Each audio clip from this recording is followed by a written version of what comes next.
자, 방금 전에 한 내용 이어서 우리 이번에도 수납에 관련된 내용 한 번 더 살펴보도록 할게요. 자, 이번에는 본인 부담금 수납을 할 때 주의할 사항, 그리고 기억해 두시면 좋을 만한 사항들 한번 모아봤습니다. 자, 일단 첫 번째로 우리가 주의해야 될 사항은 수납 관리 부분인데요. 수납을 도대체 어떻게 관리해야 되는지 모르겠어요 라고 말씀하시는 분들이 있는데 아마 이 내용을 들으시면 개념을 정리하는 데 도움이 많이 되실 것 같아요. 일단 가장 중요한 거는 결제를 무엇으로 했느냐 수단을 나눠서 개별로 저장을 하시는 게 좋고 그리고 진료 유형에 따라서도 관리를 해주시면 좋습니다. 이제 가장 대표적으로는 보험 진료, 비보험 진료를 나눠서 유형에 따라서 관리하시는 것이 좋고 그다음에 뭐 산재라든지 아니면 자동차 보험 진료도 우리 치과가 많이 한다라고 하면은 해당 내역들도 유형에 따라서 별도로 관리를 해주시면 좋겠죠. 자, 관리 방법을 한 번 더 자세히 살펴보면 일단 결제 수단, 카드, 현금, 계좌이체 이 세 가지가 가장 대표적인데요. 실제 수납한 수단별로 관리를 해주시면 좋습니다.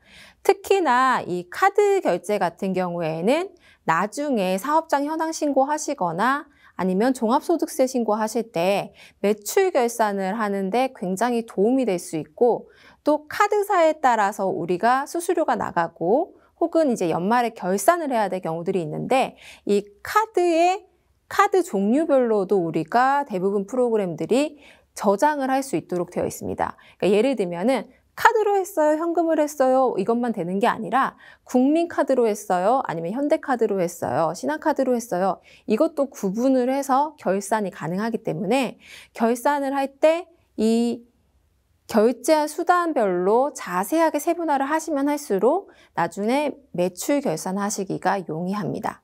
자, 그리고 진료 유형에 따라서 보험과 비보험으로 구분을 해서 수납을 해주셔야 되는데 이유가 뭐냐면 대부분의 치과들이 보험 본인 부담금을 별도로 안 받고 그러니까 면제를 해준다기보다는 비급여 진료가 예정이 되어 있으면 그 진료에 연관되어 있는 걸로 봐서 그냥 근관 치료 같은 것들을 크라운 비용에 합쳐서 받는다든지 이런 경우들이 많이 있죠.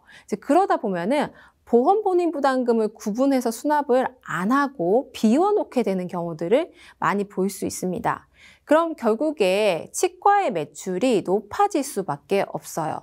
실제로 우리가 진료를 해서 발생한 매출은 보험 본인 부담금이 포함이 되어 있는 매출인데 보험 본인 부담금 수납 처리를 안 했기 때문에 본인 부담금을 받은 것처럼 중복으로 결산 처리가 될 수도 있다는 거죠. 또 기타 수익 같은 경우에는 저희 앞전 강의에서 말씀드렸던 것처럼 구강검진, 보건소 위탁사업 이런 것들을 할 수가 있는데 기타 수익 같은 경우에는 청구 프로그램 전자차트 안에 기록을 안 하는 경우들이 있다 보니까 종종 결산에서 누락되는 경우들을 많이 볼 수 있습니다. 그리고 또 이 어떤 걸 하고 있는지 관리가 잘 안 되면 우리가 도대체 얼마를 벌었는지를 모르는 경우들도 볼 수 있어요. 그러니까 보험이랑 비보험 진료한 거는 잘 챙기시는데 예를 들면은 구강검진을 해서 학교로부터 계좌이체를 따로 받으신다든지 보건소 위탁 사업을 해서 받는 비용이 있는데 깜빡했다든지 아니면 가장 대표적으로 많이 누락되는 거는 서류 발급 수수료를 별도로 결산 처리를 안 했다든지 이런 경우들을 볼 수 있습니다. 그럼 이 경우에는 우리가 실제로 수입이 발생했는데 깜빡하고 매출에 넣지 않아서 추후에 사업장 현황 신고나 종합소득세 신고를 하실 때 매출을 일부러 빼고 신고한 것처럼 보일 수가 있다는 거죠. 자, 비보험과 보험 진료비를 구분 수납해야 되는 이유를 조금 더 자세히 살펴보면 일단 치과의 속성상, 여태까지 관례상 보험 본인 부담금을 별도로 받아주면 좋겠지만 환자가 매번 올 때마다 수납하는 것 자체가 번거로울 수도 있기 때문에 합쳐서 비보험 진료비랑 합산을 해서 한 번에 받는 관례 때문에 그렇고요. 사실 보험 본인 부담금을 별도로 받고 계시다라고 하면 이 부분을 크게 신경을 안 쓰셔도 됩니다. 대부분은 한 번에 큰 돈을 받고 거기에서 쪼개서 사용하는 방식으로 사용을 하고 계시기 때문에 보험 본인 부담금을 별도로 차감 처리를 해줘야 된다라는 말씀인 거죠. 쉽게 예를 들어 볼게요. 예를 들어서 자 골드 크라운을 50에 하기로 했습니다. 50만 원. 근데 그 과정에서 해당 치아가 16번이라고 할게요. 16번 치아가 근관 치료를 하고 마지막에 코어도 하고 레진 코어하고 크라운이 들어갔어요. 근데 우리는 이 초진부터 크라운이 완성될 때까지 받은 돈이 50만 원밖에 없는 거죠. 그러면 이 50만 원 받은 거에서 매번 본인 부담금이 보험으로 발생할 때마다 차감 처리를 다 하고 남게 되는 금액을 우리가 최종적으로 레진 코어와 크라운 비용으로 더해야 된다는 거죠. 그래서 만약에 우리 치과가 보험 본인 부담금을 별도로 안 받고 있다라고 하면 비보험으로 생각하고 받은 총액을 보험 본인 부담금으로 나눠서 다 수납하신 다음에 나머지 금액을 비급여 진료비로 수납 처리를 해서 맞추셔야 된다는 거죠. 이렇게 했을 때 이제 좋은 점 중에 첫 번째는 본인 부담금을 우리가 보험에서 면제하게 됐을 경우에는 여러 가지 문제가 발생할 수 있는데 이 면제를 일상적으로 하지 않았다라는 걸 증명할 수가 있고요. 또 두 번째로는 이제 실질적인 이익이 되는 건데 종합소득세 신고 같은 걸 하실 때 이 매출이 과다 신고되는 걸 예방할 수 있습니다. 사실 보험 본인 부담금이 크지 않은 것 같은데 그거 1년치 합쳐봐야 얼마 되지 않을 것 같은데요. 그냥 매출에 합산시켜서 하면 안 돼요? 라고 하시면 하셔도 됩니다. 근데 하셔도 되지만 생각보다 진료를 그래도 한 달에 어느 정도 하는 치과들이라면 1년치를 본인 부담금을 합산을 하게 되면 생각보다 매출이 껑충 뛰는 걸 보실 수 있어요. 그래서 내가 조금이라도 세제 혜택을 받고 싶다. 내가 일한 것만큼에 대한 대가를 받고 싶다라고 하시면은 보험 본인 부담금을 제대로 수납 처리하시면 하실수록 매출이 과다하게 신고되는 걸 방지하실 수가 있죠. 그리고 세 번째로는 심평원에서 혹시 이제 자료 요청이 들어왔을 때 요즘은 필수로 제출해야 되는 자료가 수납대장입니다. 그래서 수납대장을 그때도 해서 정리를 하려고 하면 시간이 촉박하고 힘들죠. 미리미리 매번 이런 방식으로 본인 부담금을 저장해 놨다, 정리해 놨다라고 하면은 자료 제출 요청을 받았을 때 수납대장을 바로 즉각적으로 제출을 할 수 있기 때문에 어렵지 않다라는 거죠. 자, 두 번째로 진료 이외 수익 항목을 관리하실 때는 누락되지 않도록 해주시는 게 중요합니다. 결국에는 수입이 누락이 되면 추후에 매출 누락으로 발생이 되기 때문에 국세청 입장에서 봤을 때는 고의로 빼돌린 거 아닌가라는 의심을 할 수도 있습니다. 그래서 우리가 실수로 했더라도 어쨌든 매출 누락이 되면은 책임을 피할 수가 없기 때문에 우리 치과에서 발생하는 수입의 종류에는 어떠한 것이 있는지를 한번 항목화를 하시고 카테고리화를 해서 관리를 하시는 게 좋겠죠. 자, 환자의 본인 부담금에 대해서 한번 알아볼 건데요. 자, 본인 부담금을 우리가 보험 진료를 했을 때 왜 받아야 하는가에 대해서 막연히 의료법 위반이라서 받아야 돼요. 심평원에 청구하려고 하면은 본인 부담금을 받은 근거가 있어야 돼요. 라고 말씀하시는 분들을 많이 볼 수 있는데요. 실제로 이제 법 조항들을 좀 살펴보면 약간 다른 결론이 나오게 됩니다. 그래서 이 부분을 이제 원장님들이나 우리 스태프분들이 알고 계시면은 수납에 많은 도움이 되실 수 있기 때문에 한번 법 조항들을 세부적으로 살펴보도록 할게요. 일단 우리가 의료법 위반이에요 라고 쉽게 얘기하는 부분은 의료법 제27조 제3항에 해당이 됩니다. 누구든지 건강보험법, 의료급여법에 따른 본인 부담금을 면제하거나 할인하는 행위 혹은 금품 등을 제공하거나 불특정 다수인에게 교통 편의를 제공하는 행위 같은 거를 영리를 목적으로 해서는 안 된다라는 건데요. 자, 이 내용을 쭉 살펴보면은 어떤 의도를 가지고 있냐면 본인 부담금을 깎아주게 되면은 어쩔 수 없이 주변에 소문이 나겠죠. 저기 치과는 돈을 안 받아. 그 크라운 비용만 받아. 이렇게 소문이 나게 되면은 아, 그럼 나도 거기 가서 할래 라고 하는 약간 환자 유인 행위를 유도하게 됩니다. 그래서 의료기관도 사실 요즘 입장에서 봤을 때는 경영을 해야 되는 하나의 사업체인데 안타깝게도 이 의료법이나 요양기관에 대해서는 조금 홍보를 한다든지 아니면 환자 유인 행위를 한다든지 이런 거에서 재질을 안 좋게 생각하는 경향이 있습니다. 그래서 여태까지 의료법을 검토를 해봤을 때 27조 제3항의 내용은 환자를 영리를 목적으로 유인하는 행위를 해서는 안 된다라는 내용으로 볼 수 있습니다. 그래서 보험 진료를 했든 비보험 진료를 했든 모두 해당 사항이 있고요.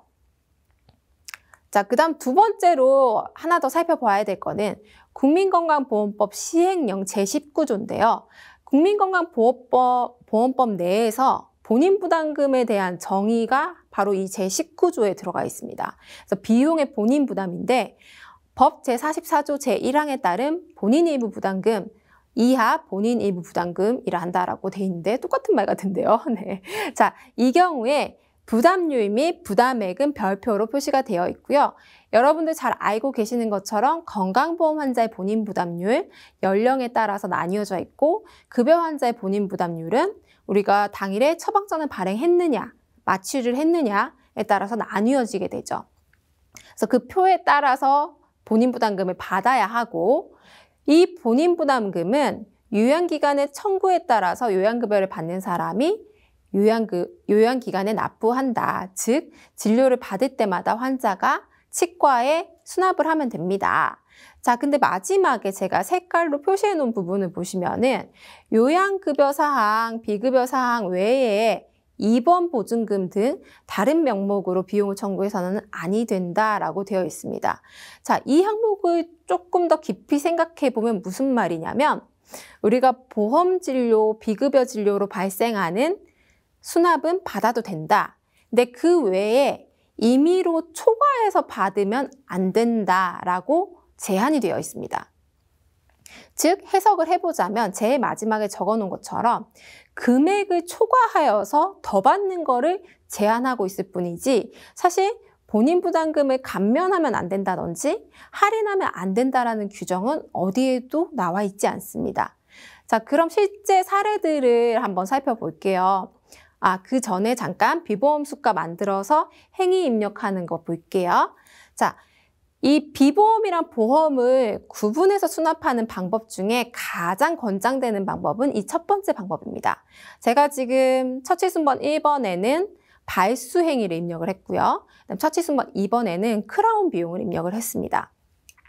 즉, 비급여로 하는 행위들을 수가로 만들어서 프로그램상에 직접적으로 입력을 하면 수납이 자동으로 만들어지기 때문에 어떠한 진료를 했는지도 쉽게 알 수 있고 또 비급여 진료비를 별도로 수납하는 일도 없다는 거죠. 자, 그래서 처치순번 1번에는 급여 진료, 2번에는 크라운이 들어가 있는 거 한 번 더 확인하실 수 있고요. 실제로 이렇게 비보험 수가를 입력해서 치료를 하고 수납을 받으시게 되면은 비보험 수가를 편리하게 입력할 수 있고 수납도 바로바로 받으실 수가 있겠죠. 또 세부산정 내역서 영수증을 발행하려면 비보험으로 진료한 내역이 있어야 발급이 되는데 만약에 비급여로 등록된 수가 자체가 없다, 그냥 수납만 잡혀 있다라고 하면은 사실 세부산정 내역서 내에서 어떤 진료를 했는지 알기가 어렵습니다. 따라서 앞으로의 이 치과 사보험 영수증을 발행해 주거나 환자들의 알 권리를 고려해 봤을 때는 이 비보험 진료를 치과에서 하시는 것마다 수가를 새로 만들어서 발행을 해주시는 게 훨씬 좋다는 거죠. 다만 편리하게 이용하기 위해서 우리가 수가 코드를 프로그램상에서 임의로 만들어서 금액을 저장해 둘 수 있는데 보험으로 기존에 사용하고 혹은 산재 코드 혹은 비보험으로 지정되어 있는 코드들이 있을 수 있습니다. 그래서 우리가 임의로 만들어서 사용하는 코드는 기존의 프로그램상에서 존재하는 코드랑 겹치지 않도록 만들어주시면 충분히 여러 가지 수가를 만들어서 내가 원하는 대로 치과에 맞게끔 만들 수가 있습니다. 저 같은 경우에는 팁을 드리자면 수가 코드가 다른 걸 사용하면 사실 겹칠 수도 있어요. 그래서 이 알파벳으로 시작하는지 뭐 숫자로 시작하는지 여러 가지 것들을 신경 쓰고 싶지 않잖아요. 그래서 가장 좋은 거는 특수 문자를 사용하신다든지 아니면은 뭐 샵 같은 기호를 앞에다 넣어주거나 끝에다 넣어주게 되면 절대 기존 코드랑 겹칠 일이 없겠죠. 만약에 프로그램 수가 코드상 이 특수 문자가 안 들어가진다라고 하면은 영문을 좀 길게 만들어서 수가를 신설하시면 프로그램 내에서 수가 코드가 충돌하는 걸 예방하실 수가 있습니다. 자, 그다음 이제 두 번째 방법은 수납 항목만 추가를 해서 실제로 비급여 진료를 뭘 했고 그거에 대한 금액이 얼마입니다라는 걸 알 수는 없지만 우리가 이만큼의 돈을 받았어요라고 하는 기록만 남기는 방법인 거죠. 그래서 수납 항목 추가를 누르셔서 비용을 넣을 수가 있습니다. 자, 수납 항목 추가를 누르면은 이 수납을 받을 수 있는 라인이 한 줄씩 계속 생성이 됩니다. 그래서 이 라인에다가 수납 항목에 넣어주시면 되는데 다만 이제 진료에 따른 수납 내역을 매칭하기가 좀 어렵죠. 그리고 매번 이 내역을 수기로 뭔가 쓴다고 하더라도 뭐 골드 크라운 이렇게 쓴다고 하더라도 수납을 받는 사람마다 명칭을 다르게 가져갈 수도 있기 때문에 결과적으로 통계 작업은 불가능합니다. 그래서 우리가 크라운으로 얼마를 벌었는지 아니면 임플란트로 얼마를 벌었는지 매출을 정확하게 집계하기 위해서는 실제 항목이 만들어져 있는 게 가장 통계 내기가 좋고요.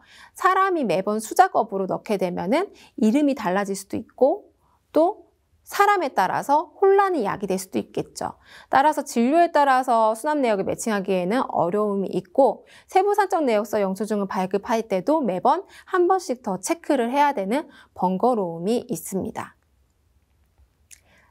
자, 수납 관련된 FAQ를 한번 살펴볼게요. 첫 번째로 치과의 직원, 가족, 지인을 진료한 경우에 보험 본인 부담금을 감면 또는 할인해 줄 수 있나요? 라고 하는 질문인데 사실 치과 내에서 직원이 진료를 하는데 치과 의사분들, 원장님들이 본인 부담금을 다 받겠다. 이건 조금 어렵죠. 네.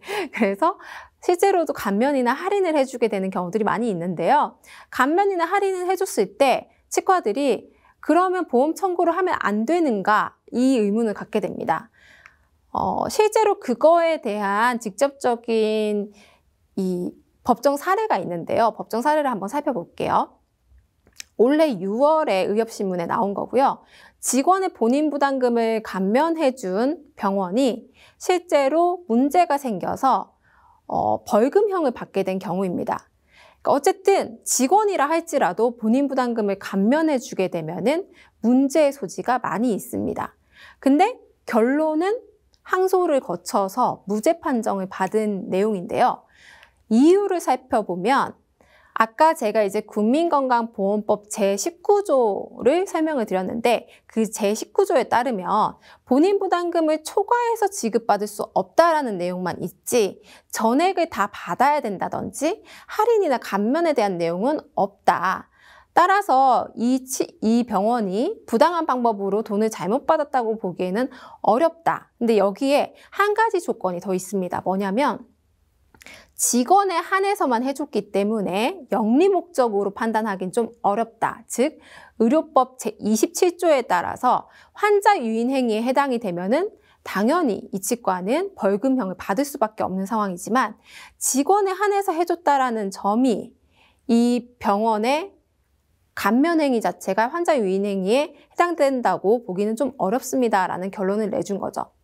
그래서 이 사례를 바탕으로 봤을 때 어떤 결론을 낼 수 있냐면 우리가 본인 부담금을 좀 덜 받는 것 자체가 법적으로는 사실 문제가 되는 건 아니다. 근데 다만 이게 어떤 환자 유인의 목적이 될 수 있고 혹은 너무 자주 일어나거나 어떤 법칙이 없다, 규칙성이 없이 일어나고 있다라고 하면 의료법 제27조에 따라서 환자 유인 행위, 영리 목적으로 해석이 될 수도 있다는 거죠.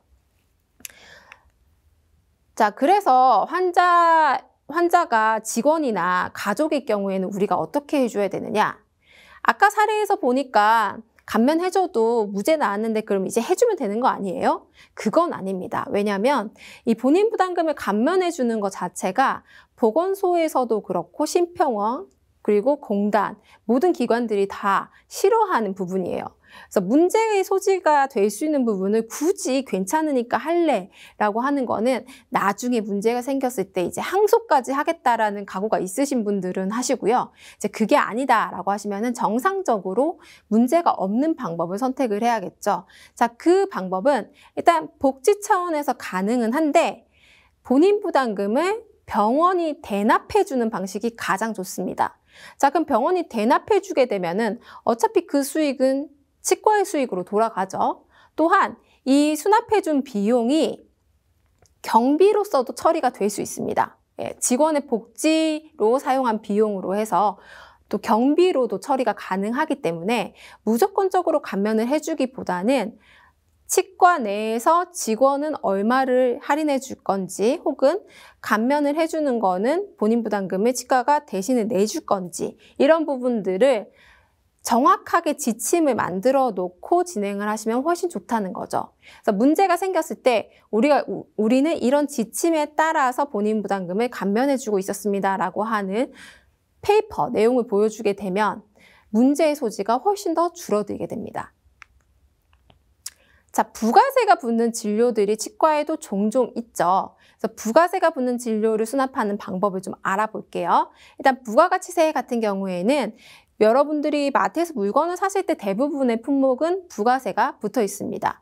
그래서 치과 같은 경우에 요양기관들이 진료하는 내용은 대부분 면세에 해당이 되긴 하는데 미용 목적의 성형, 피부시술, 그다음 치과의 미백, 라미네이트, 잇몸 성형, 아간면 교정술 같은 경우에는 미용 목적으로 해석이 되고 있습니다. 그래서 이 진료들을 했을 때는 부가세가 발생을 하게 됩니다. 그래서 만약에 이 4가지 종류의 진료를 하고 있다라고 하면 부가세를 별도로 정해진 부가세를 포함해서 환자분한테 미리 설명을 하고 또 수납을 해줘야겠죠. 물론 이제 라미네이트 같은 경우에도 인전면에 약한 우식 때문에 했다라고 하면은 치료 목적에 해당이 되기 때문에 빠질 수가 있고요. 아간면 교정술 같은 경우에도 지금 적혀 있는 것처럼 교정 치료가 선행된 경우에는 치료 목적으로 해석을 하게 됩니다. 그래서 수납창에서 대부분 프로그램들이 부가세를 넣도록 되어 있는데요. 이거는 뭐 수기로 넣으셔도 되고요. 아니면 애초에 미백에 대해서 부가세를 얼마를 책정해서 우리는 미백을 환자한테 5만 원 받을 거예요 라고 미리 정해놨으면 그 정해진 금액에 따라서 부가세 항목을 설정해 놓고 선택하는 방식으로도 수납을 할 수 있습니다. 그래서 가장 좋은 건 일단 우리 치과에서 진행되고 있는 진료 중에 부가세가 붙는 진료가 있는지를 한번 살펴봐야 되고요. 그리고 그 부가세가 있는 항목이 있으면 미리 설정을 해두시면 수납을 받기가 훨씬 좋고 또 부가세가 누락되는 것도 막을 수가 있겠죠. 그래서 부가세 선택이라고 해서 부가세 정보를 여기에 저장을 해주시면은 각각 뭐 라미네이트는 얼마의 부가세가 붙고 뭐 치아 미백은 얼마가 붙는다 이런 것들도 저장을 할 수가 있습니다. 자, 그래서 부가세를 감안한 수납 금액을 사전에 환자한테 설명하고 동의를 구해야겠죠. 왜 가끔 우리도 카드 결제할게요 라고 하면 그러면은 부가세가 붙어서 뭐 얼마가 돼요 라고 얘기하면 조금 황당하잖아요. 그래서 애초에 부가세를 포함한 총 금액을 환자한테 사전에 설명하고 동의를 구하는 것이 좋겠다. 그리고 프로그램 내에서도 부가세를 빠지지 않고 입력을 해줘야 된다라는 내용입니다. 자, 이번 주에는 우리가 본인 부담금 수납하는 부분 그리고 수납에서 주의할 부분들을 살펴봤습니다. 다음 주에는 실제로 연말정산, 의료비 소득공제 자료 제출에 대해서 한번 알아보도록 하겠습니다.